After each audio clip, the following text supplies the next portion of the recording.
Welcome. Today we're going to look at how to personalise your mug. Remember to check out the tutorials on createwithsue.com website and other courses that are available. So once we add our names to Canvas Workspace, we're in Canvas Workspace, the downloaded version. You use the little T on the left hand side and work out what size you need your label for your mug. And then you add your text to suit. You can use this drop down box up on the top right hand corner and choose a different font. So you just click on that and it will drop down. There we go. And you can choose any of your fonts. This is the downloaded or the offline version of Canvas Workspace where it will read the fonts that are on your computer. If you're using the online version, in that case, it will just have the standard fonts. We'll just add a bit of colour just so you can see what it's going to look like. I've just changed the font to a different font so you can see that it looks a different font there. However, I'm going to use the one I started with, which was ampersand. So I'll just go back and make sure it's on ampersand. And we'll go into the edit panel. This is where you'll see your sizing.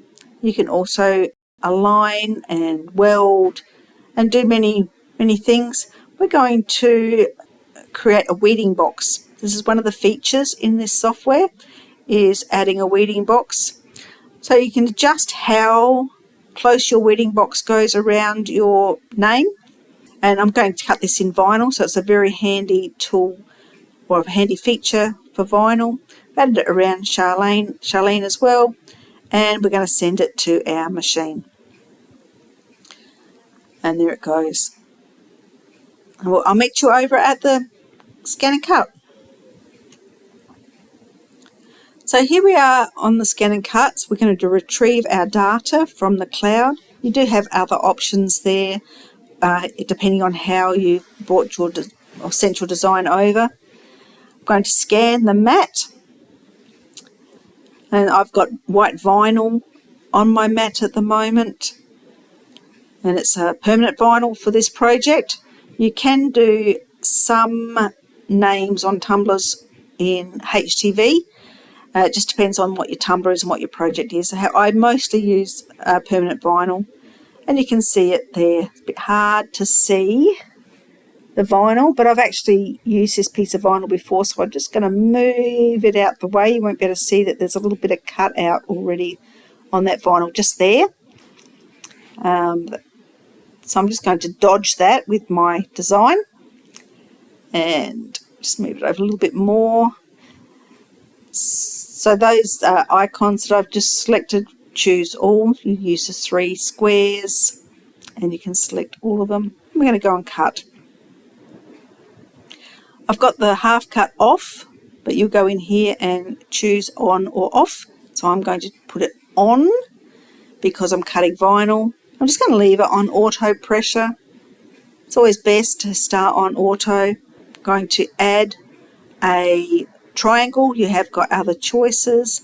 And this is just for a test cut. So, whoops, I'll just grab it. With the little thing, I'll just grab it.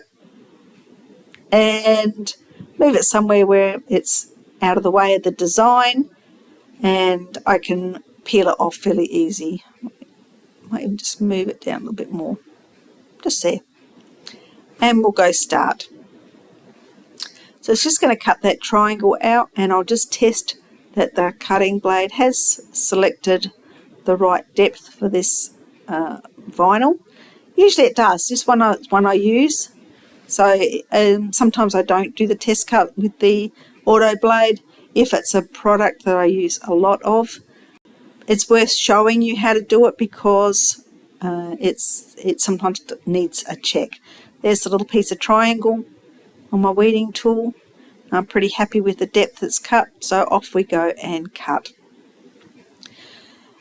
I have a full tutorial on changing the pressure settings if you do need to check it. I always advocate to start on auto because auto is what the machine's designed for, and this one's an auto blade, so ideally that's the best setting. It's just that sometimes it does need a bit of a tweak depending on what you're cutting, and if you do the test cut, then you know for sure before you've cut all your card or cut all your vinyl and then go back and look and go, oh, it hasn't cut all the way through, which is really disappointing. If that does happen, you can go back. If you haven't taken your mat out, you can go back in and do a second pass. My preference is to get it all done in the first pass unless the machine determines it's better to do a second pass, and that's fine. But it is a way of rescuing a project if it hasn't cut through properly. All right, normally I speed this up so we don't have to wait for that, but I haven't worried today, and it's just about finished.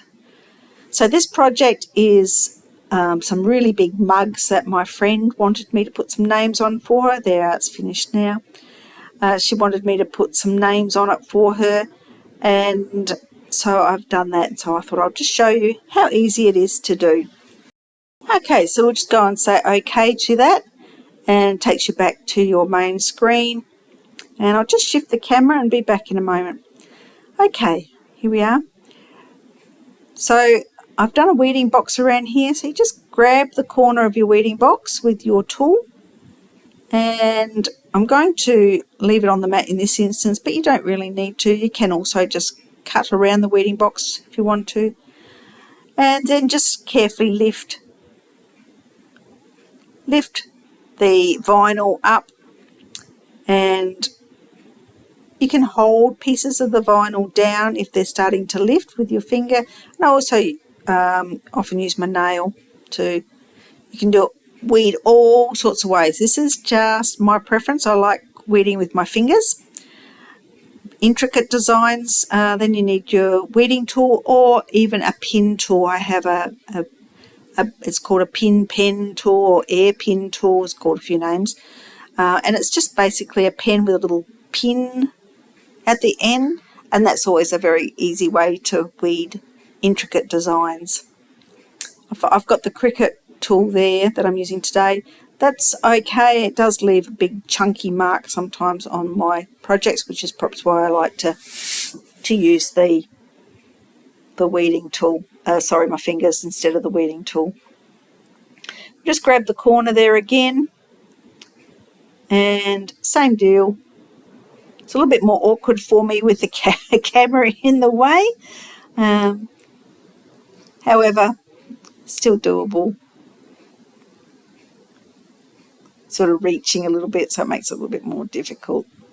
Just make sure all the pieces stay down, and it's a relatively fine design. I always recommend a thicker font for this type of work because this is adhesive permanent vinyl, and it does lift if it's too fine. It needs a fair bit of surface to adhere to your project to stay on longer term.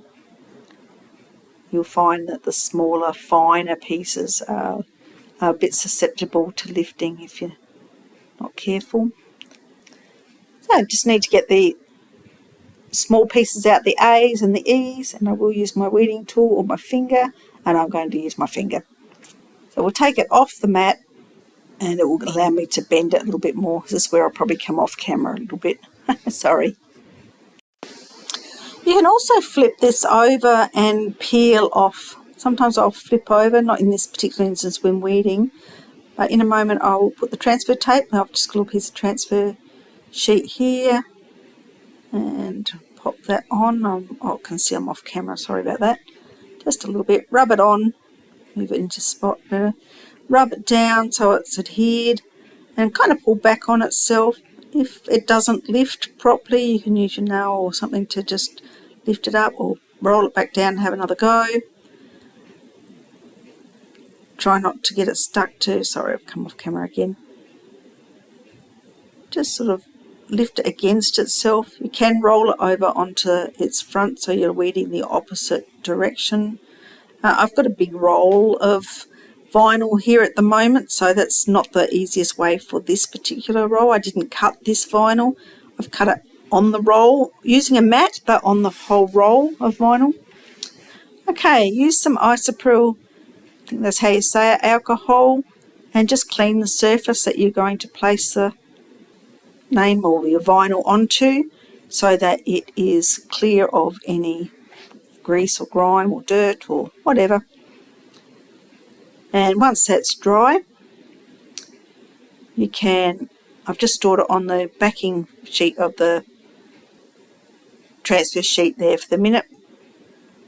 Then I can peel it off when I'm ready and line it up. This is probably my hardest bit for me. It's lining it up so it's straight. Never mind. And just press it down. Once you're pretty happy with it, press it down. And then you can peel back the transfer tape. Give it a good press. You can use a little tool. You can use that tool, or I've got a scraper which I haven't got handy. That's really good. I've got one with a bit of material on the other side, but I can't find it at the moment. And then just peel back the transfer sheet sort of against itself again so it doesn't lift. And there you go. And I've got it propped against a roll of painter's tape so it just holds it a bit squarer. So the handles, then just a bit of that, just painter's tape. And same deal for the second cup that I'm doing. So once again, clean it with the alcohol, and that's a lint-free cloth. So microfiber cloth's good. Wipe it over, get any fingerprints, because I know this cup was looked at quite a few times, so it's bound to have greasy fingerprints on there somewhere. And once it's dry, just give it a little minute to dry. Get your Charlene off your backing of the transfer sheet, line it up again, hopefully straight. When you're relatively happy, kind of place the centre and then work outwards. It's a circular object that we're putting it onto, so there's a bit of a different technique for each type of project you do. This one's I normally start in the middle and work my way to the outside edges and make it adhere by pushing down. Grab the transfer sheet and peel it off. And there's the 2 mugs done. Makes a great personalised gift. Now just make sure it's all stuck. And relatively straight. I'm sure it's straight enough. There we go. Easy as that. So join me over on my website, createwithsue.com, and also in my Facebook group, and I've also got obviously the YouTube channel. And for more tips and tutorials and courses, I do also courses. I have free courses. Lots of projects you can do with your scan and cut. I'll see you next time.